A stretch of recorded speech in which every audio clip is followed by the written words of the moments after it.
ओम।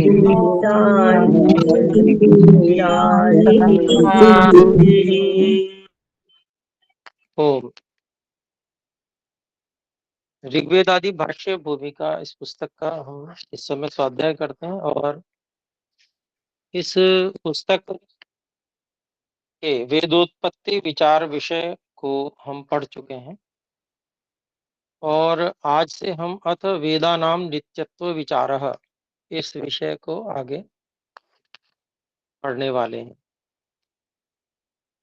तो आइए आरंभ करते हैं। अथ वेदानाम नित्यत्व विचारः संस्कृत भाग है। प्रश्न नहीं, प्रश्न नहीं है, सामान्य कथन है। ईश्वरस्य सकाशात् वेदानाम उत्पत्तौ सत्यां स्वतो नित्यत्वमेव भवति तस्य सर्व सामर्थ्यस्य नित्यत्वात्। तो ये जो संस्कृत भाषा में कहा उसी को आर्य भाषा में कहते हैं। अब वेदों के नित्यत्व का विचार किया जाता है। तो वेद ईश्वर से उत्पन्न हुए हैं, इससे वे स्वतः ही नित्य स्वरूप ही हैं, क्योंकि ईश्वर का सब सामर्थ्य नित्य ही है।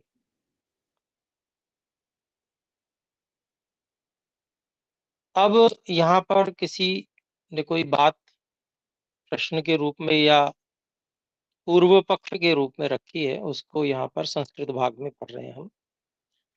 अत्र केचिद आहुः न वेदानां शब्दमयत्वात् नित्यत्वं संभवति शब्दो नित्यः कार्यत्वात् घटवत् यथा घटः कृतोऽस्ति तथा शब्दोऽपि तस्मात् शब्दानित्यत्वे वेदानामप्यनित्यत्वं स्वीकार्यम्।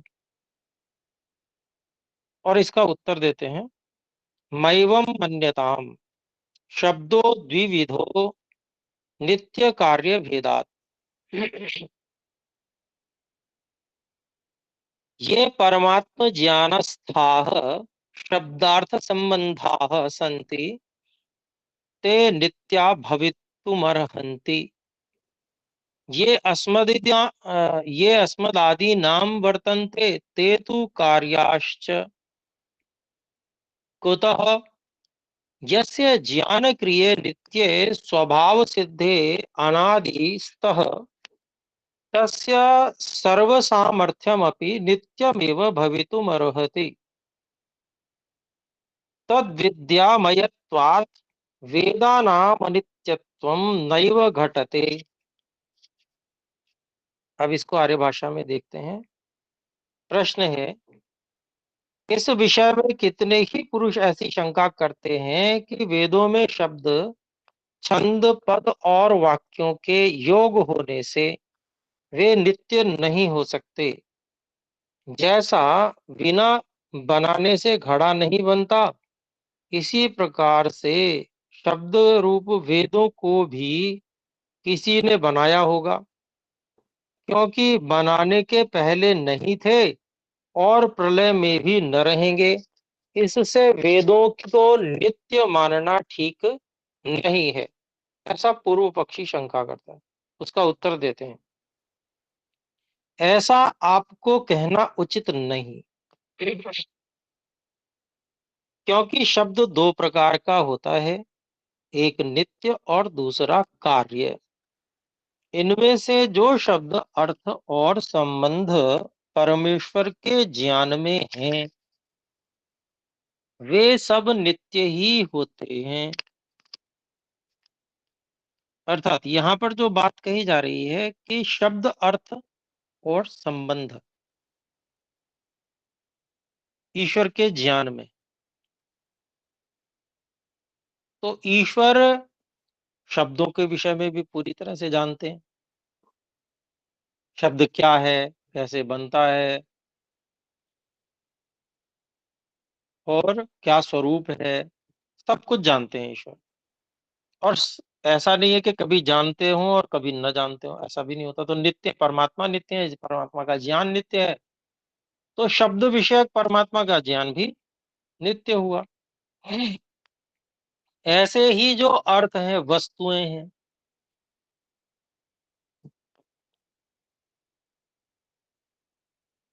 जिनका नाम रखा जाता है। वो जो वस्तुएं हैं वो संसार की वस्तुएं तो अनित्य हैं, लेकिन ईश्वर के ज्ञान में उन वस्तुओं का जो ज्ञान है वो नित्य है।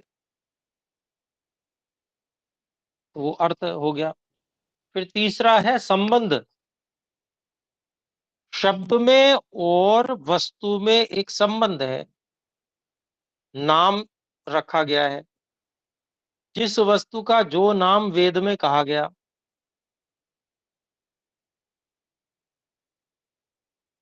वो उनमें आपस में एक संबंध है।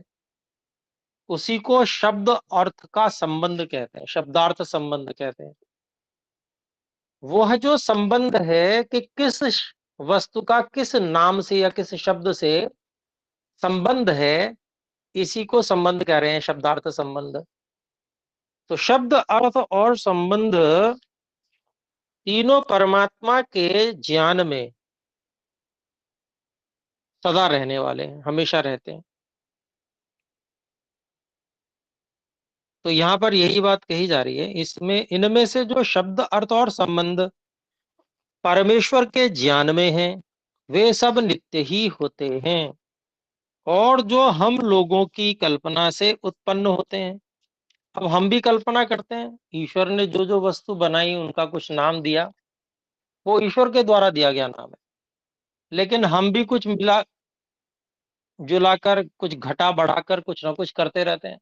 हमें भी परमात्मा ने स्वतंत्रता दी है। तो हम अपनी कल्पना से जो कुछ भी करते हैं और उसका हम नाम रखते हैं, तो वो हमारी कल्पना से उत्पन्न हुआ। जैसे परमात्मा ने तो मिट्टी बनाई, पर हमने जो है ईंट बना ली, सीमेंट बना लिया। तो वस्तु में कुछ परिवर्तन करके हमने उसको, उसमें कुछ जोड़ घटा के, कुछ मिला जुला के हमने एक चीज तैयार की और उसका नाम हमने सीमेंट रख दिया। अब ये सीमेंट जो नाम है ये हमारा रखा हुआ नाम है। तो जो हम लोगों की कल्पना से उत्पन्न होते हैं वे कार्य होते हैं। तो वे शब्द जो है वो कार्य शब्द हैं। तो कार्य जो होता है वो नष्ट होता है, वो बदलता रहता है। अभी सीमेंट नाम है और कभी और कुछ और नाम रहा होगा उसका, वो बदलता रहता है, वो नित्य नहीं है। फिर आगे कहते हैं, क्योंकि जिसका ज्ञान और क्रिया स्वभाव से सिद्ध और अनादि है। अर्थात परमात्मा का ज्ञान और क्रिया स्वभाव से सिद्ध है और अनादि अनंत भी है। हमेशा से वो करते आ रहे हैं, आगे भी करते ही रहेंगे हमेशा। तो उस सब सामर्थ्य, उसका सब सामर्थ्य भी नित्य ही होता है। तो परमात्मा का सब सामर्थ्य नित्य है। इससे वेद भी उसकी विद्या स्वरूप होने से नित्य ही हैं। तो परमात्मा की विद्या है वो वेद विद्या, इसलिए परमात्मा की विद्या स्वरूप होने से वेद जो है वो नित्य है। क्योंकि ईश्वर की विद्या अनित्य कभी नहीं हो सकती, क्योंकि ईश्वर की विद्या नहीं हो सकती कभी अनित्य। ईश्वर में जो विद्या है वह तो नित्य ही है। तो इसलिए वेद क्या है, ईश्वर की विद्या है। और जब वेद ईश्वर की विद्या है तो वेद नित्य है। फिर इसके बारे में और बात करते हैं, प्रश्नोत्तर उठा के। पर हम संस्कृत भाग पढ़ते हैं। किम च भोः सर्वस्यास्य जगतो विभागम प्राप्तस्य कारण रूप स्थितौ सर्व स्थूल कार्याभावे पठन पाठन पुस्तकानाम अभावात् कथम वेदानां नित्यत्वं स्वीक्रियते। अत्रोच्यते इदं तु पुस्तक पत्रमसि पदार्थादिषु घटते तथा अस्मत् क्रियापक्षे च नेतरस्मिन्। अतः कारणादीश्वर विद्यमान विद्यामयत्वेन वेदानां नित्यत्वं वयं मन्यामहे। किंच न पठन पाठन पुस्तका नित्यत्वे वेदान पठन पाठन पुस्तका नित्यत्वे वेदा नित्यत्वं जायते। तेषाम् ईश्वर ज्ञानेन सह सदैव विद्यमानत्वात् यथास्मिन् कल्पे वेदेषु शब्दाक्षरार्थ संबंधाः सन्ति तथैव पूर्वमासन्नग्रे भविष्यन्ति च। कुतः ईश्वर विद्यायाः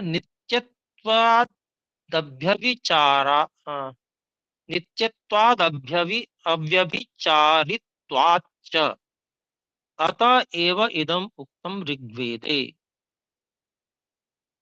ओम सूर्याचन्द्रमसौ धाता यथा पूर्वमकल्पयत् इति। तो मंत्र का एक भाग दिया है।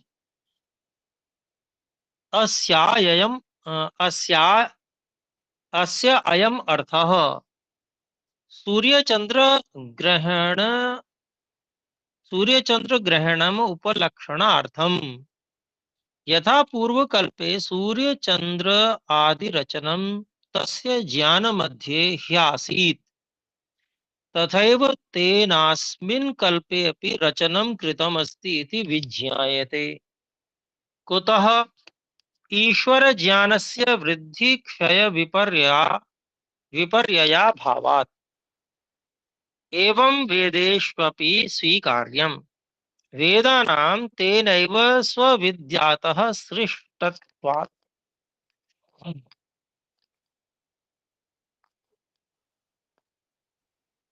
तो अब इसका हम आर्य भाषा में पढ़ते हैं। भाषार्थ प्रश्न।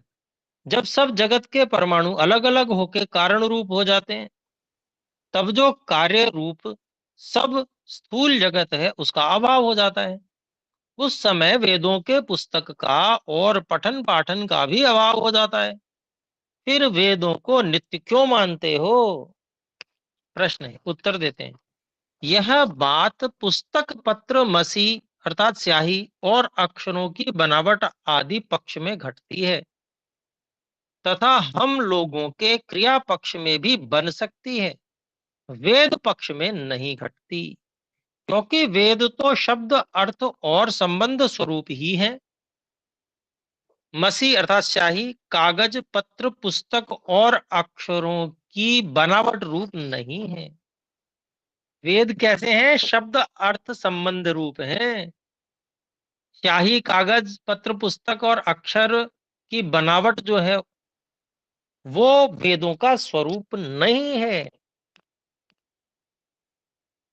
तो वो तो क्या है? वो तो संकेत है। संकेत हमने तय कर लिए। वो संकेत एक प्रकार के हो सकते हैं, दूसरे प्रकार की भी हो सकते हैं, तीसरे प्रकार की भी। संकेत कितने ही प्रकार के हो सकते हैं। फिर आगे कहते हैं यह जो मसी आदि द्रव्य और लेखन आदि क्रिया है सो मनुष्यों की बनाई है, इससे यह अनित्य है और ईश्वर के ज्ञान में सदा रहने से वेदों को हम लोग नित्य मानते हैं। इससे क्या सिद्ध हुआ कि पढ़ना पढ़ाना और पुस्तक के अनित्य होने से वेद अनित्य नहीं हो सकते, क्योंकि वे बीजांकुर न्याय से ईश्वर के ज्ञान में नित्य वर्तमान रहते हैं। बीजांकुर न्याय क्या है?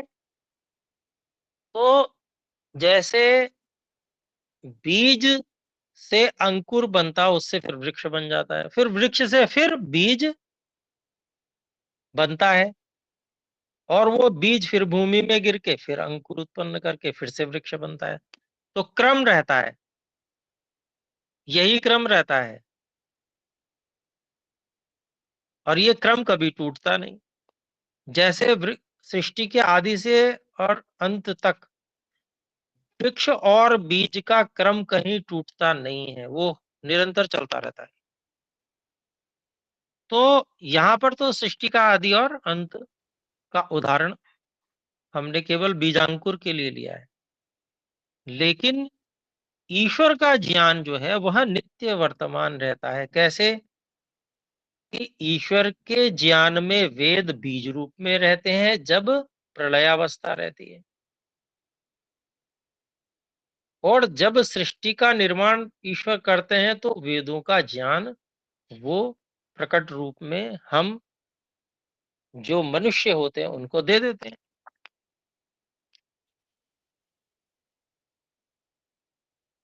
तो ये इसी प्रकार से बीजांकुर न्याय से ईश्वर के ज्ञान में नित्य वर्तमान रहते हैं। देने ज्ञान ऐसी चीज है जो हम ज्ञान देते हैं, तो ऐसा नहीं है कि ज्ञान दिया तो हमारे पास से खाली हो गया और आपके पास चला गया। ऐसा होता है क्या? कभी भी नहीं। बाकी जितने धन है वो तो ऐसे होते हैं कि भाई हमने किसी को दिया, हमारे पास अनुपस्थित हो गया और दूसरे का पास उपस्थित हो गया। लेकिन विद्या धन ऐसा है कि जिसको देने से वो अपने पास भी रहता है, दूसरे के पास भी चला गया, तो मतलब क्या हुआ? बढ़ गया। एक हमारे पास भी हो गया, दूसरे के पास भी हो गया, तो वृद्धि हो गई। तो ऐसे ही ज्ञान जो है वह परमात्मा देते हैं। तो सृष्टि काल में जब देते हैं जीवात्माओं को, तो इसका मतलब उनके पास भी है और जीवात्माओं के पास भी हो गया। तो इसका मतलब ये हुआ कि ईश्वर के पास तो नित्य ही रहता है। प्रलय काल में भी था, सृष्टि काल में भी है, और आगे प्रलय होगी तब भी रहेगा। तो इसीलिए बीजांकुर न्याय से ईश्वर के ज्ञान में वेद नित्य वर्तमान रहते हैं। सृष्टि की आदि में ईश्वर से वेदों की प्रसिद्धि होती है, और प्रलय में जगत के नहीं रहने से उस उनकी अप्रसिद्धि होती है। इस कारण से वेद नित्य स्वरूप ही बने रहते हैं। इसलिए ऋग्वेद में कहा है, परमेश्वर ने सूर्य चंद्र को पूर्व कल्प के समान ही बनाया है। यहाँ सूर्य चंद्र ग्रहण उपलक्षणार्थ हैं। उपलक्षण किसे कहते हैं? उदाहरण मात्र। अर्थात सूर्य चंद्रमा ये जो है उदाहरण के लिए हैं। बाकी जितनी भी चीजें परमात्मा ने बनाई हैं, जो भी कुछ बुद्धि से लेकर और पृथ्वी तक जो कुछ परमात्मा ने बनाया है, पार्थिव शरीर इत्यादि सब कुछ जैसे पूर्व कल्प में बनाया, इस कल्प में वैसे ही बनाया, आगे भी ऐसा ही बनाएंगे, ये अभिप्राय है। इसलिए जैसे इस कल्प की सृष्टि में शब्द, अक्षर, अर्थ और संबंध वेदों में है, इसी प्रकार से पूर्व कल्प में थे और आगे भी होंगे। क्योंकि जो ईश्वर की विद्या है सो नित्य एक ही रस बनी रहती है। उनके एक अक्षर का भी विपरीत भाव कभी नहीं होता। तो ऋग्वेद से लेकर चारों वेदों की संहिता अब जिस प्रकार की है कि उनमें शब्द, अर्थ, संबंध, पद और अक्षरों का जिस क्रम से वर्तमान है, इसी प्रकार का क्रम सब दिन बना रहता है। सब दिन का मतलब दिन रात, और दिन रात का भी मतलब प्रलय और सृष्टि, सब सारे के सारे की बात कर रहे हैं। तो इसलिए जैसे वेद हैं ज्यों के त्यों शब्द, अर्थ और संबंध के साथ पिछली सृष्टि में भी इसी प्रकार से परमात्मा ने दिया, अगली सृष्टि में भी परमात्मा इसी प्रकार से देंगे।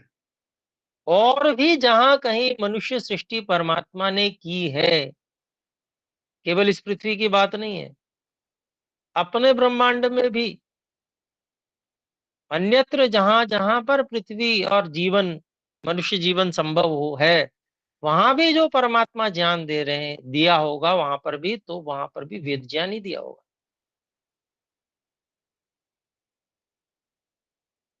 और ज्यों का त्यों दिया होगा, किंचित मात्र भी अंतर नहीं होगा, बिल्कुल भी कोई परिवर्तन नहीं।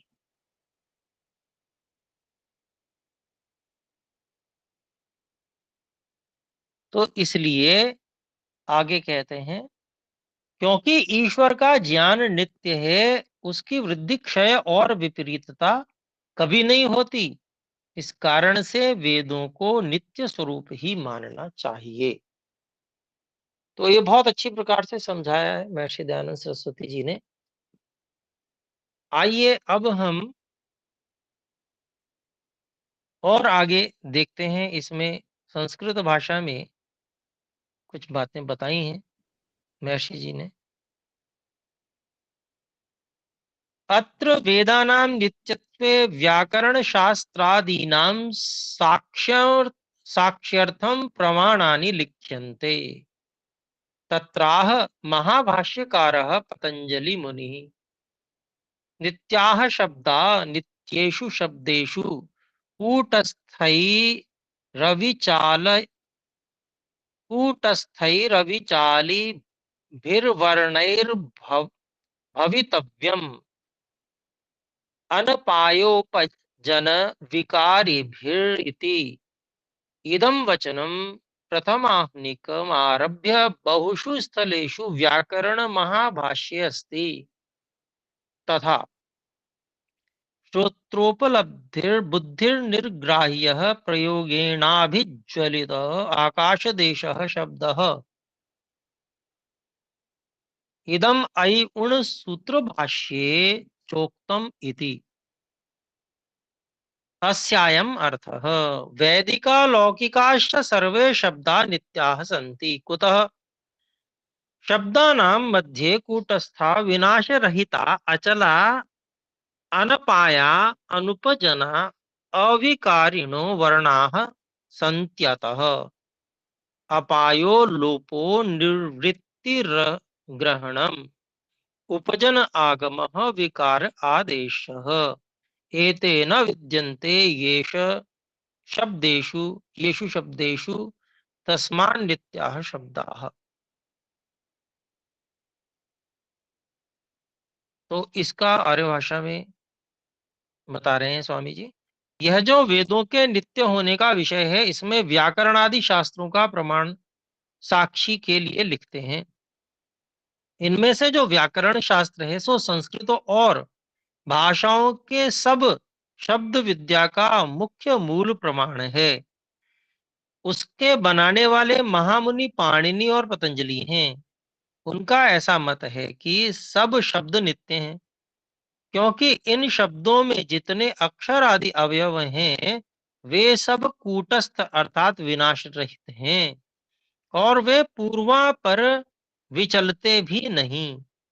उनका अभाव अर्थात लोभ व आगम कभी नहीं होता। इससे वैदिक अर्थात जो वेद के शब्द और वेदों से जो शब्द लोक में आए हैं वे लौकिक कहते हैं। वे भी सब नित्य ही होते हैं, क्योंकि उन शब्दों के मध्य में सब वर्ण अविनाशी और अचल हैं, तथा इनमें लोप आगम और विकार नहीं बन सकते। इस कारण से पूर्वोक्त शब्द नित्य हैं। तो यहाँ पर जो व्याकरण के अनुसार भी जो वेदों की नित्यता के विषय को यहाँ रखा गया है। तो अब देखते हैं आगे और भी महाभाष्य के विषय में लिखते हैं महर्षि दयानंद जी। ननु गण पाठाष्टाध्यायी महाभाष्ये स्वपाय महाभाष्येषु अपायादयो विधीयन्ते पुनरेतत् कथं संगच्छते इति एवं प्राप्ते ब्रूते महाभाष्यकारः। तो प्रश्न उठाया। अभी हम इसको हिंदी भाषा भी पढ़ेंगे। तो महाभाष्यकार ने एक श्लोक दिया है। सर्वे सर्वपदादेशा दाक्षीपुत्रस्य पाणिनेः एकदेश विकारे हि नित्यत्वं नोपपद्यते।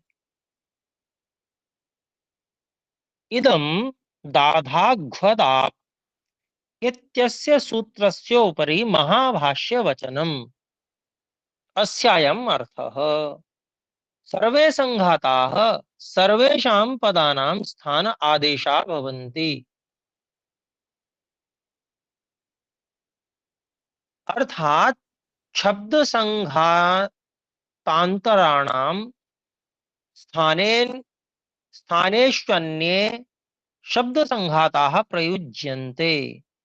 तद्यथा वेद पार गम ड सु भू शप तिप इति एतेभ्यः वाक्य समुदायस्य स्थाने वेद पारगो भवत् इति इदं समुदायान्तरं प्रयुज्यते।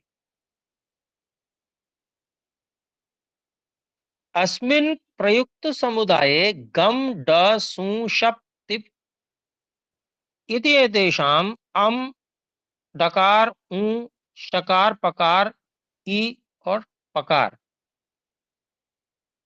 इति एते अपयन्ति इति केषाञ्चित् बुद्धिर्भवति सा भ्रममूलैव अस्ति। कुतः शब्दानाम् एकदेश विकारे च इत्युपलक्षणात्।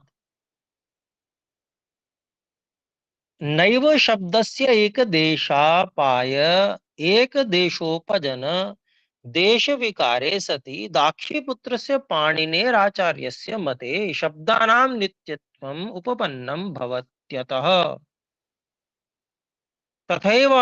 तथैवाडगम तथैवाडागमे भू इत्यस्य स्थाने भो इति विकारे चैवं संगतिः कार्येति। श्रोत्रोपलब्धिरिति तस्य व्याख्या। श्रोत्रेन्द्रियेण ज्ञानम् अस्य बुद्ध्या नितरां गृहीतुं योग्य उच्चारणेनाभिप्रकाशितो यो यस्याकाशो देशो अधिकरणं वर्तते स शब्दो भवति इति बोध्यम्। अनेन शब्द लक्षणेनापि शब्दो नित्य एव अस्ति इति अवगम्यते। कथम? उच्चारण श्रवणादि प्रयत्न क्रियायाः क्षण प्रध्वंसित्वात् एकैक वर्णवर्तिनी वाक् इति महाभाष्ये प्रामाण्यात् प्रतिवर्ण च वाक् क्रिया विपरिणमते अतस्तस्या एव अनित्यत्वं गम्यते न च शब्दस्य इति। अब इसको आर्य भाषा में समझा रहे हैं।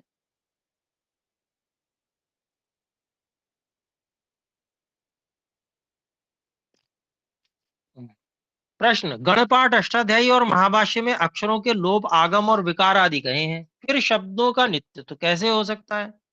इस प्रश्न का उत्तर महाभाष्यकार पतंजलि मुनि देते हैं कि शब्दों के समुदाय के स्थानों में अन्य शब्दों के समुदायों का प्रयोग मात्र होता है।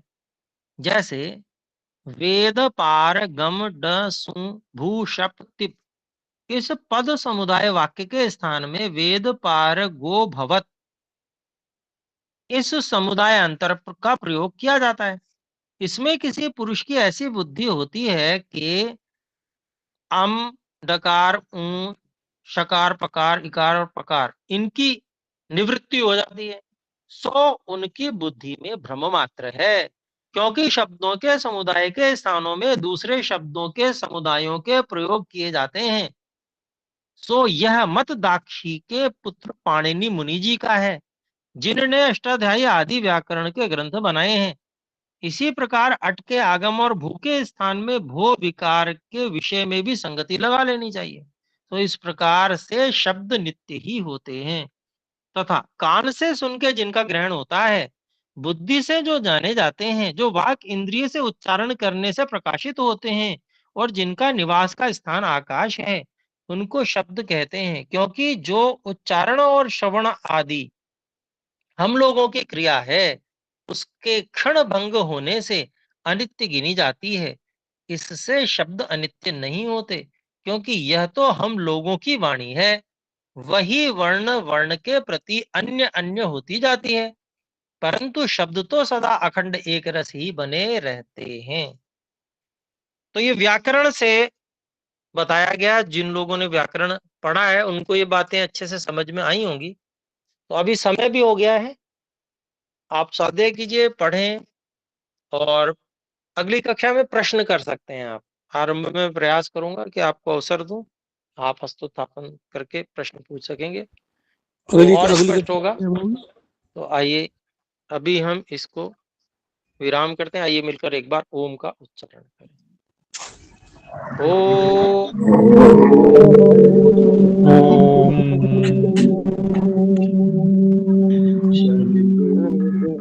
आचार्य जी सभी नमस्ते। को सादर महोदय नमस्ते जी। नमस्ते। आचार्य जी